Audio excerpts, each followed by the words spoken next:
Masya Allah gitu kan. Walaupun ya termasuk malu ya, paling dikit hafalannya mungkin di sini ya. Malah ngasih motivasi, Ustaz ini ada aja. Masya Allah. Salah ini, harusnya yang 30 juz yang ngasih tausiah.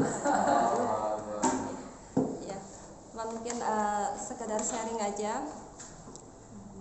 Mungkin banyak motivasi ya diberikan oleh Ustaz ataupun kita yang belajar Al-Quran ya. Tapi satu intinya yang kita harus banyak bersyukur, ternyata kita masih diberi kesempatan. Ya, karena tidak semua orang diberi kesempatan. Banyak orang di luar kita sama sekali tidak kenal dengan Al-Quran, sama sekali. Makanya ketika mungkin kalau waktu awal-awal zaman dulu ya, kami kan istilahnya orang zaman dulu ya, bukan anak zaman sekarang. Istilahnya kalau zaman dulu itu tidak ada yang namanya SIR, sekolah Islam terpadu, tidak ada yang namanya sekolah-sekolah yang fokus ke menghafal Quran, nggak ada. Paling pondok-pondok juga masih sangat-sangat jarang gitu kan, sangat jarang. Jadi untuk mencari wadah atau tempat untuk kita belajar itu sangat sulit, gitu kan. Kalau pengalaman Umi sendiri, mungkin dari kecil belajar ngaji, manggil guru ngaji, kayak gitu kan, cuman nggak paham benar gitu kan. Ya tapi pas mau mulai kuliah baru tahu gitu kan, ternyata ketika dulu masih di Jakarta di Al-Hikmah ya, dibuka LTQ, Lembaga Tahfiz Quran. Semangat tuh lulus SMA, daftar. Pas daftar ternyata diterima di IPB. Nah, sampai akhirnya bingung, nah ini gimana nih udah daftar tapi belum ini gitu kan, nggak bisa ikut. Ya ada Ustaz bisa nggak diganti nama adik saya? Karena adik saya yang ikut program LTQ, karena kan saya di Bogor nggak mungkin. Nah, pas selesai nikah, itu baru setelah nikah baru pengen ikut lagi, Bi, boleh nggak ya, Bi? Sama Abi.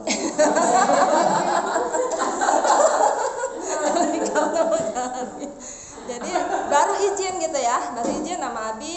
Abi ikut LTQ, waktu itu kan Abi di Al-Hikmah juga, saya ikut gitu ya program LTQ. Nah pengalaman paling lucu ketika tes, ya kan kita merasa belajar ngaji itu biasa aja ya, maksudnya dulu panggil guru ngaji, bisa ngaji gitu kan. Nah Ustaz ditanya, dia mau ini udah bisa ngaji, bisa Ustaz. Jadi mau bikin ikut program apa? Tahsin apa tahfiz? Tahfiz Ustaz gitu. Ini banget itu, semangat itu ya. Oh ya sudah, kamu ikut tahfiz, nanti hari ini hanya seminggu 3 kali ya belajarnya gitu kan. Ikut tahfiz. Pas hari pertama di sana kan ketat hijab. Ikhwannya di luar masjid, kami di dalam masjid ahwat nih kan. Setor satu-satu. Nah, apalagi namanya A, nih kan, huruf A pertama kali ya. Pasti dipanggil duluan. Nama Ani kata maju dulu. Nah, maju. Dekat, untung ustadznya di hijab, gak kelihatan muka kita ya. Malu juga. Jadi pas maju kata ustadz, ya silahkan setor surat atur. Atur sendiri ya ustadz ya. Saking awamnya nama-nama surat aja nggak tahu, nama surat nggak tahu gitu loh. Jadi kalau di Al-Hikmah itu ternyata mereka setor dari juz 27. Pertamanya surat atur. Karena saking nggak tahu nama surat, saya bilang atur. Oh, saya baca Anas, diketawain. Oh maksud, kok Anas atur Ani katanya baca surat atur. Emang ada Ustaz surat atur? Ada katanya. Coba lihat juz 27 surat atur. Karena kamu belum hafal, silahkan mojok nanti setor setelah teman-temannya setor semua. Waduh, gue bingung. Itu pertama kali pengalaman tahfiz. Jadi benar-benar awam, hanya belajar ngaji-ngaji biasa gitu kan. Nama-nama surat aja nggak tahu ada surat namanya atur gitu kan.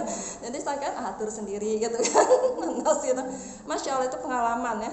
Tapi ya namanya pas udah rumah tangga baru 3 bulan baru selesai juz 27 sama masuk juz 28. Nah Al-Mujadilah selesai hamil. Nah udah hamil ke Al-Hikmah itu perjalanannya jauh 1,5 jam naik bis, terus dari berhenti itu naik bajai lagi ke dalam jauh. Kalau jalan kaki jauh berapa setengah jam kali masuk. Jadi saking jauhnya akhirnya nggak kuat pas hamil berhenti. Nah nggak lagi lanjut. Nah pas terakhir kita buka di ini Masjid Bilal. Suaminya nggak ngantah. Suaminya ngajar di ISTN waktu itu, dosen di kampus, jadi nggak bisa. Suaminya. Suaminya.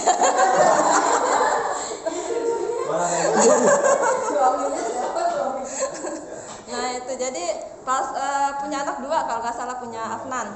Nah punya bayi Afnan, buka di LTQ di Masjid Bilal di dekat kampus, jadi dekat teman jalan kaki gitu kan.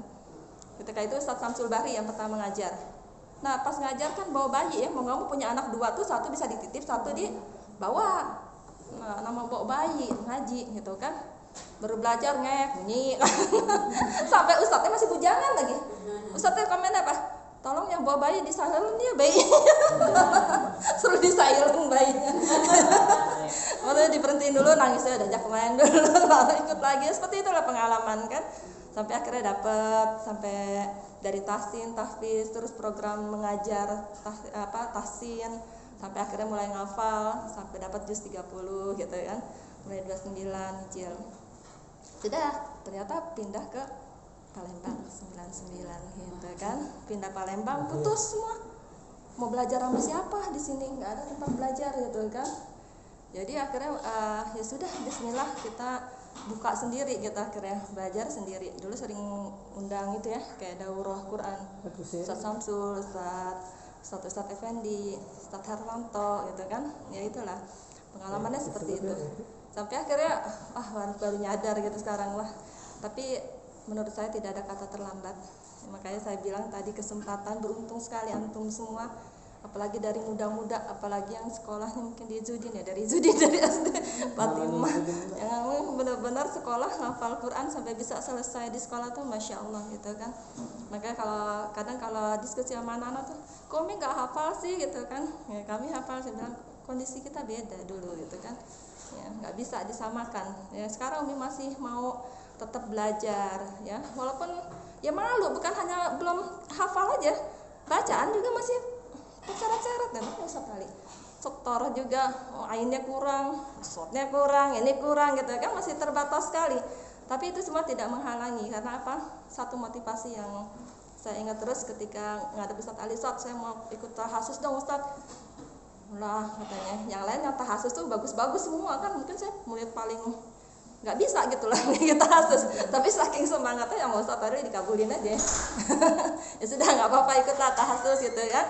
Ya, kan di situ aja kelihatan bagaimana kita merasa ya dari segi baca kurang, ya bacaannya masih banyak yang perlu diperbaiki. Itu dari segi hafalan juga beda mungkin ya. Ya ibaratnya bagai melukis di atas air dengan bagai melukis di atas batu, namanya udah kesibukannya udah masya Allah, umur juga udah masya Allah gitu kan, udah menjelang usia lanjut istilahnya udah masya Allah gitu kan, cucu udah 5 alhamdulillah ya. Tapi itu semua tidak menghalangi gitu ya, motivasi yang banyak diberikan oleh Ustadz Ali, contoh-contoh yang udah usia di atas 40 tahun masih bisa menghafal kan. Terus juga banyak kata Ustadz Ali, kalau memang kamu dipilih oleh Allah gitu ya untuk menghafal Quran, terus sampai sebelum kita meninggal kita akan dapat 30 juz. Itu aja motivasinya gitu ya. Mudah-mudahan ya, mohon doanya semua, mudah-mudahan sebelum meninggal selesai 30 juz. Ataupun kalau ternyata umurnya nggak sampai, kata Ustadz Ali minimal kita dalam proses menghafal. Amin, insyaallah.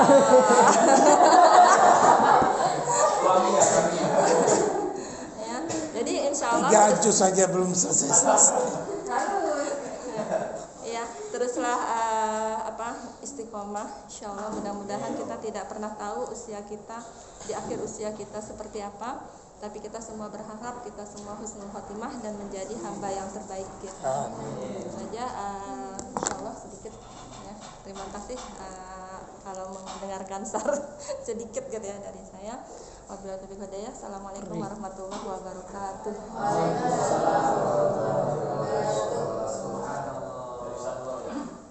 Semangat ya. Intinya kita ini bersyukur, memang bersyukur karena ada lihat juga di